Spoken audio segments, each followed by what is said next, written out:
Okay,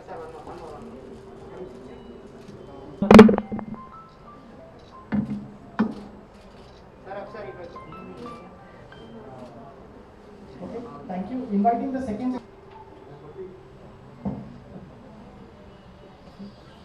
Thank you. So, since September 15 నుంచి associate అయ్యి ఉన్నాం. దీన్ని బాగా ప్రమోట్ చేసాం మా టీంలో త్రూ SMS, OTT ఇవంతా. And we are planning to continue to do that. And we are quite happy that this movie has made a very strong success. And we expect it to be doing still far better in box office. Thank you, sir. Your two words. Thanks, Airtel, and partner చేసినందుకు. We've been a nice association. Lot of buzz you guys have created through your network. Thanks for that. And personally, నాకు విజయవాడ రావడం కొంచెం హడావిడిగా ఉంది. నాకు లేకపోతే team అంతా విజయయాత్రలా చేసేవాళ్ళం. అంటే పాండమిక్ టైమ్స్ అని కొంచెం సైలెంట్గా ఉన్నాం బేసిక్గా. But I'm glad that I came here and Airtel Vijayawada has done a lot of promotion to this. And cinema is చాలా అంటే నేను చేసాను అన్నింటిలో టూ సీరియస్ ఇష్యూస్ అడ్రస్ చేసిన సినిమా. సో నాకు కత్తి మీద సాగు అంటే చాలా వర్క్ చేసి హార్డ్ వర్క్ చేసి సినిమా బయటకు వచ్చింది. అండ్ షూటింగ్ టైంలో పాండమిక్ ఒక ఫస్ట్ వేవ్, తర్వాత రిలీజ్ టైంలో సెకండ్ వేవ్ అన్ని దాటుకొని మేము ముందుకు వచ్చింది. థియేటర్స్కి రావడమే ఎలా ఎలా ఎలా అని ఇండస్ట్రీ అంతా ఏదో చూస్తున్న టైంలో ఇది వచ్చి థియేటర్స్కి హౌస్ఫుల్ చేశారు. So it's continuing this run proper range పెడుతుంది సినిమా. So I'm really happy. Thanks lot మీ అందరికీ. Thanks for the association and congratulations to all the winners you contest అని చేస్తున్నాం. So I hope will continue this. Next Dussehra time కూడా I think will movie run will continue very strongly. So you should continue promotions. Thanks. Sir, ఈ concept success meet గురించి మీరేం చెప్తారో ఒకసారి చెప్పండి. Press meet లాగా తర్వాత నేను ఇదేనమ్మా చెప్పింది. బేసిక్గా సినిమా నేను కంటిన్యూస్గా కన్సిస్టెంట్గా ఒక డిఫరెంట్ కైండ్ ఆఫ్ సినిమా చేస్తూ ఉన్నాను నేను. సో ఫిదా తర్వాత వచ్చిన సినిమా ఇది చాలా 3 years చాలా ఒడిదుడుకులు సాధించి వచ్చిన సినిమా. So really glad. అంటే ఇది నాకు స్పెషల్ అండ్ చాలా ఇంపార్టెంట్ ఫిల్మ్ నాకు. అంటే నేను ఏదైనా సినిమా నాది సూపర్ డూపర్ హిట్ అవ్వాలని స్ట్రాంగ్గా కోరుకుంటే అది సినిమా. ఎందుకంటే ఇందులో కంటెంట్ అలాంటిది. సో లీడర్ టైం నుంచి నేను ఒక ఈ సబ్జెక్ట్ మీద మాట్లాడడం చేద్దాం. నా జనరల్గా నా సినిమాలన్నీ నా థాట్స్ నేను ఒక వాయిస్ చెప్తా ఉంటాను. సినిమాలో కూడా ఇట్స్ మై వాయిస్. సో ఇది స్ట్రాంగ్గా చెప్దామని అనిపించింది. సో దాన్ని మంచి కమర్షియల్ హంగులతో మ్యూజిక్, డాన్స్, స్టార్ కాస్ట్ ఇదంతా రేస్ చేసి అందరిని ఒప్పించేటట్టు చేద్దాం అనుకున్నాను. సో అది జరిగింది. So I'm really happy. చాలా స్ట్రెస్ఫుల్గా ఉంది. సో జస్ట్ ఇప్పుడే రిలీవ్ అవుతున్నాము. ఒకటి పాండమిక్ వాళ్ళు వస్తారు, రెండు కంటెంట్ రెండింటి పట్ల విజయం సాధించారు. It's actually beginning. ఇప్పుడు ఇండస్ట్రీ మళ్ళీ థియేటర్స్ అన్ని ఓపెన్ అయ్యి అందరూ వస్తారని హోప్ చేస్తున్నాం. So I'm really happy. Thank you audience అందరికీ థ్యాంక్స్. అందరూ అండ్ మీడియా మిత్రులు అందరికీ థ్యాంక్స్. చాలా అంటే ఎక్స్పెక్టేషన్ తోటి వచ్చింది. మేము దానికి నిలబడగలం అనేది చాలా హ్యాపీనెస్. సో చాలా హ్యాపీగా ఉన్నాం. అంటే చాలా అది రెండు విషయాలు చెప్పాను. చాలా ఈగర్గా వెయిట్ చేస్తున్నాము. ఇండస్ట్రీ అంతా ఇది ఇప్పుడు ప్రీ రిలీజ్లో చిరంజీవి గారు దాన్ని ఒక్కొక్క లెవెల్కి తీసుకెళ్ళారు. అంటే మా ఎక్స్పెక్టేషన్ కానీ హైప్ కానీ అది మెయింటైన్ చేస్తూ వచ్చింది. సో అందరూ వస్తారా అని ఇండస్ట్రీ అంతా ఎదురు చూస్తూ ఉంటుంది. సో అందరూ అసలు నేషనల్ లెవెల్లో ఏ సినిమా లేనట్టు అసలు అంటే ఆల్ ఇండియా లెవెల్లో కూడా ఇట్లా ఇంత కలెక్షన్స్ కానీ ఇంత ఇది కానీ రాలేదు. సో ఎవ్రీబడి ఈ సక్సెస్ ప్రతి ఒక్కరు కోరుకున్నారు. మేము ఇండస్ట్రీ అంతా కోరుకుంది. సో అలానే ప్రతి స్టార్ డైరెక్టర్ కానీ ప్రతి సూపర్ స్టార్ అంటే మన స్టార్స్ అందరూ ట్వీట్ చేశారంటే వీళ్ళు వాచ్ దిస్ ఇన్ థియేటర్స్ అని. అలా అందరి వల్ల హెల్ప్ అయింది. సో దాన్ని ఆ మాట నిలబెట్టామన్న సంతోషం. నాగ చైతన్య గారు డాన్స్ చేయడం అనేది అసలు ఎవరు ఆయన అభిమానులు ఎవరు ఎక్స్పెక్ట్ చేయలేని విషయం. సో సాయి పల్లవితో సమానంగా నాగ చైతన్య గారు కూడా అదే రేంజ్ లో డాన్స్ చేశారు. దానికి ఆయన ఎంతో హార్డ్ వర్క్ చేశారు. లేకపోతే మీరు ఈ మూవీలో ఖచ్చితంగా డాన్స్ మీరు తీరాలి, మీరు చేయాలని ఎవరు చెప్పారు? అది ముందు స్టోరీ అప్పుడే తను అన్నాడు. అంటే అన్ని ఓకే శేఖర్, డాన్స్ దగ్గర నేను కష్టపడాల్సి వస్తుంది అన్నాడు. అంటే నువ్వు పడితే డెఫినెట్గా అది దీనికి ఇంపార్టెంట్ చేయాలన్నా. అలానే Shekhar master, choreographer Shekhar master, Rani master, ఇంకా కొంతమంది జుంబా ఇన్స్ట్రక్టర్స్, వాళ్ళందరినీ మేము every day to day basis మీద వర్క్ చేశాడు చైతన్య. సో చాలా కష్టపడి డాన్స్ ఒకటి, యాస ఒకటి, రెండింటిలో తన ఎక్సెల్ చేశాడు. సో అందుకే మీరు చూస్తున్నది చాలా తను పెట్టిన చాలా ఎఫర్ట్ ఫలితం అది. అండ్ కొరియోగ్రాఫర్స్ శేఖర్ మాస్టర్ గారు, రాణి మాస్టర్ గారు, వాళ్ళ క్రెడిట్ వెళ్తారు. సో ఏ ఛాలెంజ్ అయినా తీసుకుని ఎక్కడ కంప్లీట్గా ఒక సరెండరైజ్ చేస్తున్నారు సినిమా. సో అందుకే అలా కొత్త నాగ చైతన్యం చూస్తారు. అందరూ అదే చెప్తున్నారు, మేము ముందు నుంచి చెప్తానే ఉన్నాం. అందరు ఎక్స్పెక్టేషన్ బియాండ్ రీచ్ అయ్యారు. అంటే యాక్చువల్గా లవ్ స్టోరీ ట్రైలర్ చూస్తే అంటే వీళ్ళది డాన్స్, ఏమైనా డాన్స్ స్కూల్ ఏమో సమ్ అలా అనుకుంటారు. సో ఒకసారిగా చేంజ్ అయిపోతుంది, అంటే జుంబాలోకి వెళ్ళి. సో అదొక థ్రిల్లింగ్, అందరికీ అదొక నవ్వుకునే విధంగా చాలా ఎక్సైటింగ్మెంట్గా ఉంది. సో ఆ కాన్సెప్ట్ ఎలా తీసుకున్నారు? అంటే డ్యాన్స్ అంటే ఇప్పుడు మనం యాక్చువల్లీ మన సినిమాలో చూపించేది ఒక సినిమాలో మనం చేయలేని చూస్తూ ఉంటాం సినిమాలో. కానీ మెల్లమెల్లగా ఏంటంటే ఫిట్నెస్ డ్యాన్స్ వచ్చిన తర్వాత ఈ మన ఇది జూంబా డ్యాన్స్ కానీ ఎక్సర్సైజ్ అంటే మనం ఫిట్నెస్ మన హీరో చెప్పినట్టు చాలా అందరికీ హెల్త్ కాన్షియస్ అవుతారు. హెల్త్ ఇండస్ట్రీ బెస్ట్ ఇండస్ట్రీ అని బ్యాంక్ దగ్గరికి వెళ్తాడు హీరో. అలానే అందరు ఫిట్నెస్ కోసం హెల్త్ ఇష్యూస్లో ఫిట్నెస్, యోగా ఇలాంటి దానికి మూవ్ అవుతున్నారు. సో అందులో జుంబా అనేది చాలా ఫేమస్ అవుతుంది. అంటే లేడీస్ కానీ అందరూ చేసుకోగలిగే సింపుల్గా డాన్స్ కొరియోగ్రఫీలో ఫిట్నెస్ అని. సో ఆ కాన్సెప్ట్ ఈజీగా ఉంటుందని డాన్సెస్ కూడా నేను ఇప్పుడు మనం ప్రభుదేవలాగా ఆయన ఏదో మనం చెయ్యలేని అంటే చాలా కాంప్లికేటెడ్ కాకుండా ఫిట్నెస్ ఎక్సర్సైజ్ లాగా క్రియేట్ చేస్తే ఇంకా బాగుంటుంది అని అదొక ట్రెండ్ ఉంటుంది అనుకున్నాను. అందరూ రిలేట్ చేసుకోగలిగి అంటే ఎస్పెషలీ అండ్ ఇది మంచిది కూడా అందరికి అంత మంచిది కూడా. It's health, it's not just core entertainment కాదు, health issue. So I thought ఈ రెండు కలిపి చెప్దామని ఇంట్రెస్టింగ్ అనిపిస్తుంది. సో అందుకే ఆ dance base, zumba base, fitness industry అని చెప్పారు.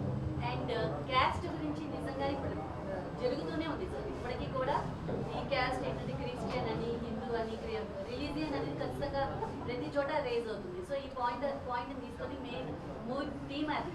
సో మీకు ఆ థీమ్ ఎందుకు తీసుకున్నారు? థీమ్ నాకు చేయాలని ఉంటుంది. అంటే ఫిల్మ్ మేకర్గా ప్రతిసారి ఒకటే చెప్పలేము. మనం గ్రో అవుతా ఉంటాం. ఇప్పుడు నాకు ఆల్మోస్ట్ 20 సంవత్సరాలు నేను ఇది 9వ సినిమా. సో ఒక సినిమాకి మనం గ్రో అవుతుంటాం. పర్సన్ మనం ముందు సినిమా తీసినట్టు చూద్దాం, ప్రజలు గ్రో అవుతుంటారు, ఒక కొత్తదనం కావాల్సింది. అండ్ నేను ఎప్పుడూ ఒక ప్రాబ్లం ఏదైనా social issue, either gender issue కానీ లేకపోతే కాస్ట్ ఇష్యూ కానీ ఏదో అంటే ఎనీ ఇష్యూ నేను ఏదైనా జరిగిన సమాజంలో ఏదైనా న్యూస్ వింటే నేను రియాక్ట్ అవుతాను. సో నేను అలాంటి పొజిషన్ తీసుకున్నాను. అంటే నిర్భయ తర్వాత కూడా చాలా కాలేజెస్కి వెళ్ళి మాట్లాడటం జరిగింది. సో లీడర్ తర్వాతే నేను అనుకున్నాను, లీడర్లో అర్జున్ ప్రసాద్ సీఎం క్యారెక్టర్ 60 సంవత్సరాల స్వతంత్ర భారతదేశంలో ఇంకా అంతరాంతరమా ఇది అని అంటాడు. సో అది ఒక లీడ్ అనమాట. నేను ఎప్పుడొకప్పుడు కాస్ట్ గురించి మాట్లాడదాం అనుకున్నాను, కానీ చెప్తే ఒక లవ్ స్టోరీ నేపథ్యంలో, కానీ ఏదైనా మంచి అందరికీ ఒక ఎంటర్టైనింగ్ వేలో అది ఒక కమర్షియల్ ఫార్మాట్లో చెప్దామని వెయిట్ చేసాం. అది చాలా కష్టమైన పని. అంటే ఇందులో ఒకటి కూడా కాదు, కాస్ట్ అండ్ జెండర్ ఇష్యూ కూడా ఉంది. ఈ రెండు కలిపి చెప్పారు, హీరో ఒకటి, హీరోయిన్ ఒకటి అన్నట్టు. సో అందుకే నేను ఇంపార్టెంట్ సినిమా, చాలా ఇంపార్టెంట్ సినిమా అని చెప్పాను. సో ఇది చేసి నేను అందరూ ఒప్పించినందుకు నేను చాలా గర్వంగా ఫీల్ అవుతున్నాను యాక్చువల్లీ. సో మళ్ళీ ఇలాంటి చేయొచ్చు, ఇష్యూస్ టచ్ చేయొచ్చు, కమర్షియల్గా చెప్పొచ్చు అనే ఒక ధైర్యం వచ్చింది. సో అది చాలా ఇంపార్టెంట్. మీ గురించి సార్ ఎప్పుడు ఇలా సింపుల్ గా ఉంటారు, ఏంటి రీజన్? నాకు ఇలానే వచ్చాము, నేనేమో అంటే కావాల్సుకొని ఉండను, ఇలానే వచ్చినాను, వేరే విధంగా రాదు. అంటే యాక్చువల్గా ఇండస్ట్రీకి వచ్చిన తర్వాత, ఒక ఫ్రేమ్ వచ్చిన తర్వాత, ఇంత సంపాదించిన తర్వాత ఒక యాటిట్యూడ్ చూపిస్తూ ఉంటారు. సో మీరు ఫస్ట్ శేఖర్ కమల గారు గోదావరిలో చూసినప్పుడు ఎలా ఉన్నారు, లవ్ స్టోరీలో చూసినా అలాగే ఉన్నారు. So what is the reason? నా ఉద్దేశంలో మనుషులు మారాలి ఎప్పుడంటే తప్పులు కరెక్ట్ చేసుకుంటూ ఎదగాలి తప్ప డబ్బులతో దర్పం అంటే ఎదిగే కొద్దీ మనము బెటర్ హ్యూమన్ బీయింగ్ కావాలన్నా. సో నేను నా సినిమాల్లో కూడా అదే, నేను తప్పులు కరెక్ట్ చేసుకుంటూ ముందుకు వెళ్తున్నాను.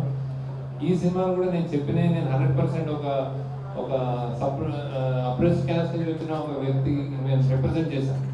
ఎందుకంటే తెలుగు సినిమాల్లో అంతగా రిప్రజెంటేషన్ లేదు. సో ఆ రిప్రజెంటేషన్ కూడా నేను 100% చేయగలను, చేశానని కూడా చెప్పుకున్నాను. ఏమైనా తప్పులు ఉంటే నేను కరెక్ట్ చేసుకుంటానని చెప్తాను. సో అది సో ఎప్పుడు మన గోదావరి నుంచి ఇక్కడ నేను ప్రతి సినిమా నాకు ఒక లెసన్, ప్రతి ఇయర్ ప్రతి నిమిషం నాకు ఒక లెసన్. సో అది గ్రోత్.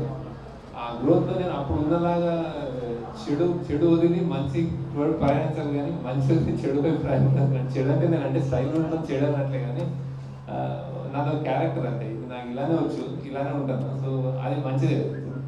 సో ఇంకా వేరే యాడ్ చేసుకుంటున్నాను. సో సినిమాల పరంగా కానీ నా క్యారెక్టర్ పరంగా కానీ సో కొత్త ఏవో లేని అహము లేని ఇది తెచ్చుకోవట్లేదు. సో అది నా దేవుడి దయ, దాంట్లో ఉండనే ఇంకేం చెప్పకుండా. అంటే శేఖర్ కమ్లా గారు అంటే ఒక మూవీ ఉందంటే అసలు గోదావరి ఇప్పటికీ గుర్తు పెట్టుకుంటారు. సో మీ నుంచి ఎక్కువ మూవీస్ ఎక్స్పెక్ట్ చేస్తారు.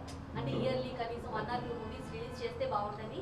ఖచ్చితంగా మీకున్న ఫ్యాన్స్ గా మీ అభిమానులు ఖచ్చితంగా ఎక్స్పెక్ట్ చేస్తారు. అంటే మూవీకి ఎందుకు గ్యాప్ వస్తుంది? నాకు రాదు అంటే బేసిక్గా ఇలానే చేయగలను. అంటే నేను ఒక్కొక్క మూవీకి నేను నా బరువు నాకు తెలియదు, చూసుకోవడానికి భయం వేస్తుంది. ఇంకా సన్నగా అవుతా ఉంటాను మూవీ. సో ఇంకా అంత తీసుకుంటుంది ఒక మూవీ. ఈ మూవీ లవ్ స్టోరీ కూడా మా నుంచి ఎంత తీసుకుందో చెప్పలేను. నేను కానీ మా టీం కానీ 3 ఏళ్ళకి అసలు మా లైఫ్స్, మా ఫ్యామిలీ లైఫ్ కానీ చాలా మారుతాయి ఒక్కొక్క సినిమా ద్వారా. గ్రోత్ ఉంటుంది, హ్యాపీనెస్ ఉంటుంది, చేస్తున్నాం అనేది ఉంటుంది, కానీ బాగా టూర్ తీసుకుంటుంది. నేను చేసే సింపుల్గా కనిపిస్తాయి, సింపుల్ సినిమా కావాలి. అవి చాలా ఇంపార్టెంట్ సినిమాలు చరిత్రలో. అంటే ఎప్పటికప్పుడు నన్ను 10 ఏళ్ళ తర్వాత కూడా నా సినిమా అంటే నేను అది టైమ్లెస్గా ఉండాలనుకుంటాను. టైమ్లెస్గా ఉండాలి, రీజన్కి ఇండిపెండెంట్గా ఉండాలి. ఇక్కడ కూర్చున్నా కానీ, న్యూయార్క్లో కూర్చొని చూసినా కానీ సినిమా మంచి సినిమా అని చెప్పగలగాలి. 10 ఏళ్ళ తర్వాత కూడా మా పిల్లలు చూసుకుని అరే నువ్వు నాన్న ఏం తీసావని నన్ను క్వశ్చన్ చేస్తే నాకు భయం ఉంది. అంటే నన్ను ఎవరైనా కంటెంట్ మీద క్వశ్చన్ చేస్తే నాకు భయం ఉంటుంది. ఆ భయంతో తీస్తాను, నేను జాగ్రత్తతో తీస్తాను. సమాజం పట్ల నాకు ఒక మంచి చెప్పకపోయినా చెడు మాత్రం చెప్పకూడదని ఒక చాలా నిబద్ధతతో తీస్తాను. అది సక్సీడ్ చేయడానికి, మిమ్మల్ని ఒప్పించి థియేటర్కి రప్పించుకోవడానికి నాకు చాలా ప్రయత్నం పడుతుంది. అది అంత సామాన్యమైన విషయం కాదు. నేనే రాస్తాను కాబట్టి నాకు తీయాలని ఉంటుంది, నాకు రాదు. పండుగ ఉంటుంది, నాకు రాదు. సో ఫాస్ట్ తీసేవాడు నేను చూసాను ఎలా తీస్తాను అనుకుంటే ఆశ్చర్యపోతా, కానీ నాకైతే రాదు. నేను కుదిరినప్పుడు తీస్తాను. సో ఫిరాలో సాయి పల్లవి తీసుకున్నారు అండ్ లవ్ స్టోరీలో సాయి పల్లవి కొని మీరు సెకండ్ మూవీ చేశారు. సో సాయి పల్లవి ఏంటి అంటే దాన్ని చూస్ చేసుకుని ఇందులో ఆబ్వియస్ సాయి పల్లవిలో భానుమతి యాక్చువల్లీ అందరికి బాగా నచ్చి బాగా అంటే మన సొంత ఇంట్లో అమ్మాయిలాగా ఫీల్ అయింది భానుమతి క్యారెక్టర్. అది నా ఉద్దేశం యాక్చువల్లీ వన్ డైమెన్షన్. అంటే కోపం వస్తే అరుస్తుంది, బాధేస్తే ఏడుస్తుంది, సింపుల్. కానీ ఇందులో యాక్టింగ్ పరంగా తను చాలా చేయగలదు, తన కెపాసిటీ నాకు తెలుసు. సో ఇందులో లేయర్స్ ఉంటాయి. ఒక అమ్మాయి తన చైల్డ్హుడ్ ట్రామాని అణుచుకుని ఇప్పుడు మరీ జీవితం అంతా ఏడుస్తూ కూర్చొని మామూలుగానే ఉంటుంది, కానీ ఒక చాలా సాడ్ పాస్ట్ తన ఎఫెక్ట్ అయి ఉంటుంది. తన కళ్ళు తిరుగుతుంటే అలాంటివన్నీ ఉంటాయి. సో అలాంటి పాస్ట్ ఒక లేయర్ అనమాట. అంటే తన నవ్వెంతో ఒక పెయిన్ ఉంటుంది. తన సిటీలో వచ్చి తను నిలబడడం వెనకాల ఒక పెయిన్ ఉంటుంది, ఒక ఛాలెంజ్ ఉంటుంది. అంటే నేను వీళ్ళని వాడిని తప్పించుకొని ఇక్కడ బతకాలన్న ఒక ఛాలెంజ్ ఉంటుంది. సో అంత లేయర్స్ ఉన్నది నాకు తను చేయగలదు అనిపించింది. అండ్ డాన్స్ ఉంది, బేసిక్గా జుంబా అన్నాను కాబట్టి డాన్స్ ఉంది కాబట్టి ఈ రెండింటి వల్ల నాకు సాయి పల్లవి సరే. అలానే నాగ చైతన్యని తన ఫేస్లో ఆనెస్టీ ఉంటుంది. సో ఎప్పుడు చేయని విధంగా చాలా ఎక్కడో ఫెరారీలు కార్లు డ్రైవ్ చేసి ఏరోప్లేన్ తిరిగే వ్యక్తి ఒక ఏమీ లేని స్ట్రగుల్ అయ్యి జీరో నుంచి వచ్చాను అన్న క్యారెక్టర్ని నేను తను ఎంబైబ్ చేసుకుని చేశాడు. సో ట్రాన్స్ఫర్మేషన్ త్రూ యాక్టింగ్ ఎలా అంటే అలా చేశాడు. సో ఐ థింక్ ఇద్దరు సూపర్గా కెమిస్ట్రీ కానీ జోడీకి పర్ఫామ్ చేశారు. అలానే అందరు క్యారెక్టర్స్ కూడా నాకు తల్లి ఈశ్వరరావు గారు చాలా రాజీవ్ కనక అలా అందరూ చేసిన అందరూ దానికి ఒదిగిపోయి చేశారు. సో తెలంగాణ యాస్ పెట్టేసి మన ఫిదా కూడా మొదటిసారి ఆ ఫోక్ మీద అంటే ఎక్కువ ఫోక్ సాంగ్స్ మన ఆంధ్ర ఫోక్స్ మీద అంటే ఆంధ్ర ఫోక్స్ తెలంగాణ దానికంటే చేశాను. అంటే ఇప్పుడు ఒక సినిమా వచ్చిన తర్వాత ఇది ఎందుకు కాదు అనకూడదు. ఒక సినిమా నాకు ఒక డెస్టినీ అంటే అది జరుగుతుంది, అది ఫేట్. అంటే సినిమా ఎంత తీసుకుంటుంది, ఎంత ఇస్తుంది, ఎలా వస్తుంది అనేది ఒక డెస్టినీ. అది అందులో ఇదే తీయాలి, ఇదే చేయాలి అని ఒక ఇంటెన్షన్ కానీ ఒక స్వార్థం కానీ లేకపోతే ఒక మార్కెటింగ్ స్ట్రాటజీ కానీ ఉండదు. సో అలా కుదురుతాయి కొన్ని. సో బేసిక్గా హైదరాబాద్కి వచ్చే చాలామంది తెలంగాణ నుంచి వస్తూ ఉంటారు. అంటే ఇలాంటి రిప్రజెంటేషన్. సో ఉద్యోగం కోసం టక్కని పక్క ఊరు నుంచి 100 కిలోమీటర్ల దూరం నుంచి వస్తారు. వచ్చినప్పుడు ఆ జీవితం అనుకుని అలా ఒదిగిందన్నమాట. సో నెక్స్ట్ టైం అంటే అంటే సినిమాకి నాకు తెలిసి భాష భేదం ఉంటే అది ప్రూవ్ చేస్తున్నారు బేసిక్ కంటెంట్ ఇందులో ఆ ఇష్యూస్ భాషను మించిన ఇష్యూస్ అవి బేసిక్ అంటే మన మన భారతదేశంలో ఏ భాషలో ఏ స్టేట్లో అయినా ఉన్న ఇష్యూస్ అంటే ప్రతి అంటే మన దైనందిన జీవితంలోనూ సామాజిక ఇది స్ట్రక్చర్లోనూ ఒక కులము ఈ వివక్ష జెండర్ ఇష్యూస్ అనేవి ఉంటాయి. సో దానికి భాషతో కొలవలేము. సో ఈ సినిమా మటుకు ఇది సినిమా అంటే ఇప్పుడు తెలంగాణ నెక్స్ట్ books ఏ మీరు దీంట్లో అంటే రెండు అది అది అలా ఈసారి ఏమన్నా తప్పకుండా Sir, next week project తప్పకుండా ఏంటి, sir? తప్పకుండా అంటే నేను వేరే వేరే చేస్తూ ఉంటాను కదా. సో అంటే నేను ఇక్కడ divide చేయడం అర్థమైంది. సో నేను నెక్స్ట్ వేరే చేస్తాను. Okay, we'll take one last question, please. One Sir, last next question. project ఏంటి, sir? నెక్స్ట్ ప్రాజెక్ట్ ధనుష్తో ఉంటుందాం బేసిక్గా ఇదే బెంగళూరు చేస్తున్నాను ఏషియన్ ఫిల్మ్స్. సో అది ఫిబ్రవరి అంటే కొంచెం ఫ్రీ అయిన తర్వాత చేస్తాను స్టార్ట్. అన్నిట్లో తీశారు కదా తమ్ముడితో తీరా అన్నిట్లో తీశారు కదా తమ్ముడితో తీరా అఖిల అవుతుంది అంటే నేను రాసే కథలే 2 సంవత్సరాలు కూడా రాస్తాను. సో ఐ థింక్ ఒక టీ సూపర్ హిట్ కొట్టారు సార్ ఓకే మీరు Arjun fans Thank you. Arjun fans Thank you. Now let's. So we had a lot of recharges happening. So we'll pick up few lucky winners. One is Chetan and Ravi. I called two of you all, considering the paucity of time. So Chetan and Ravi.